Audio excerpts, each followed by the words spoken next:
ፋጣው ሞቼ ይገኛለሁ። ንብረቱን ያለውን ሹካ ሳይቀር ተካፍዬ ነው ከዚህ ቤት ማስወጣችሁ ብላ ስትፎክር ነበር ዛሬ የዋለችው ማለት ነው። ግን እንደዛም አይሳካላትም። ዳኒ በጣም ግራ ተጋብቷል።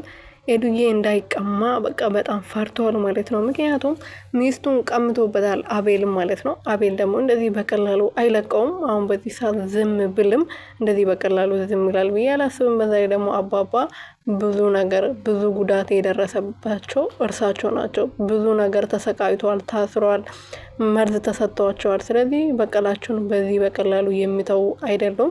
አቤል እንግዲህ በተደጋጋሚ አባዬ ይህን ነገር ተወው፣ በቃ እኔ ልፍታትና የራሴን ህይወት ልኖርበት፣ እኔ ከዚህ በላይ ሰልችቶኛል፣ ይህን ነገር መስማት አስጠልቶኛል፣ ማየት አስጠልቶኛል ብሎ በተደጋጋሚ ሲናገር ነበር። አባባ ግን እኔ በቀሌን እንደዚህ በቀላሉ አልተውም፣ በቀሌን መመለስ አለብኝ ብሎ ሲናገሩ ነበር። እንግዲህ ዛሬ እንትና ማን ነበረች ቲትና ማለት ነው ቤቱን ለመሸጥ እንግዲህ ኦንላይን ላይ ፎቶ እየለቀቀች ቪዲዮ እየለቀቀች ነበረ።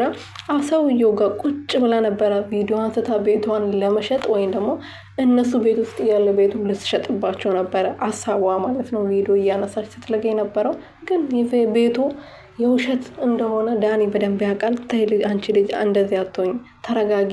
ሁሉም ነገር ስትረጋጊ ነው ጥሩ የሚሆነው። ስለዚህ በኋላ እንዳትቆጪ፣ አሁን ተረጋግተሽ በደንብ አስቢበት ብሎ ሲነግራት ነበር።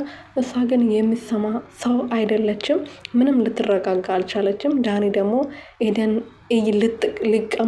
ልቀማ ነው እንዴ ብሎ ስለሚያስብ በዛ ደግሞ ከአቤል ጋር ሲያይ በጣም እየተናደደ ነው። እሷን በጣም ግራ ተጋብታለች ኤደን ማለት ነው። ኤዱዬ እንግዲህ በጣም ታፈቅረዋለች። ለብዙ አመታት እንጋባለን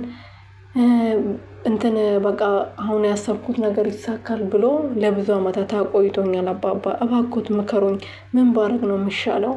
እኔ አሁን የመጨረሻ እድል ሰጠዋለሁ። ከዛ በኋላ ከሱ ጋር መሆን አልፈልግም። እኔ ሴት ልጅ ነኝና እድሜ የሚባል ነገር አለ ብላ ነበር ስታማክራቸው የነበረው።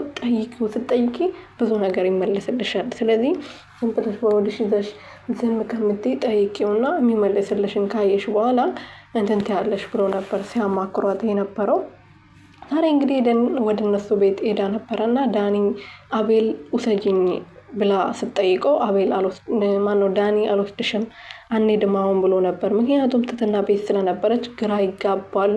ምን ብሎ ይመልሳል? ውርደቱ ነበር፣ ይዋረዱ ነበር ሁለቱም እዛ ጋር ማለት ነው። እና በተለይ ደግሞ ዳኒ ይዋረድ ነበር። የኔ ፍቅር ብላ ስትጠራው ትትና ምን ታስባለች? ኤደን ምን ታስባለች? ስለዚህ ይዋረድ ነበር። አሁን በመጨረሻ ግን ልክ ድራማው ሲያልቅ ደግሞ እሷ እነሱ ቤት ቁጭ ብላ ቡና እየጠጣች ነበር። እንደውም ልሄድ ጋሼ እባክዎት ዳኒ ሳይመጣ ብላ ስትናገር ነበርና እሷ ሳጡታ እንግዲህ ቀድሞ እነሱ ወደ ቤት መጥተዋል ማለት ነው። ሶስቱም አንድ ላይ ተገናኝተዋል። ምን እንደሚሉ ደግሞ ቀጣዩ ክፍል ላይ አብረን የምናየው ይሆናል። ቤተሰቦች እስከዛ ይህን ቻናል ሰብስክራይብ፣ ሼር፣ ላይክ አድርጉልኝ።